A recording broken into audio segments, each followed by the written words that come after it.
хора. Това е Бати Сандев преди 3 години. Стела, не знам какво направя, това е зелка.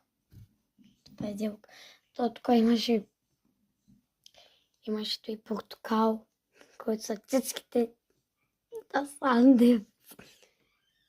И това е много яко.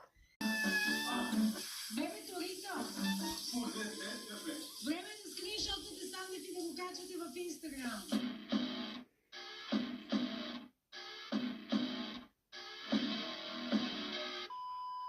Не, благодаря.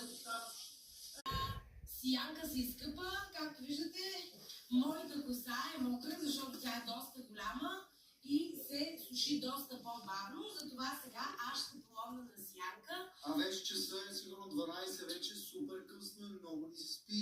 И споделете видеото с ваши приятели, за да видят този цирк. Така, сега ще... Кое? Ти цирк ли ме наречеш на овца?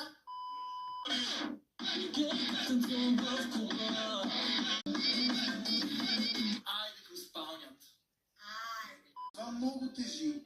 Значи, така реално, ако спа така, много тежи. Не става. О, това как боли косата с тия щипки. Така, и сплесква червата направо. Така настрани, може би, обаче, ето тази щипка почва страшно много да ме убива. И също не е окей, но така също почва да ми тежи на тъга, почва да се изхлузва, не е окей. Значи може би наляво.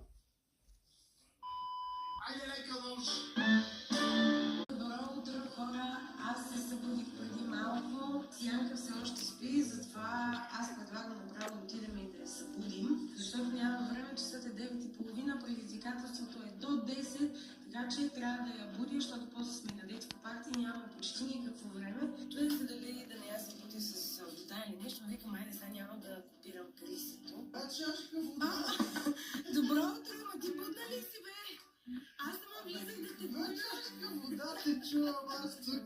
Какви води, какви петлея. Нека я казвах, говорих на хората за видеото с Криси, между другото, сега че ми изглеждаш много добре. Ето го бебето, добро, бебе. Така, Как спа? отвратително.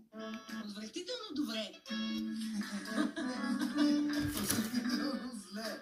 Това ми е смазало червата тук направо. Много тежи. Мисля, че зелката добре се е задушила. Между другото, айде ставаш, защото нямаме много време и сме на парти. Ние сме на партия, ама колко е часа? То 24 часа не минаха ли?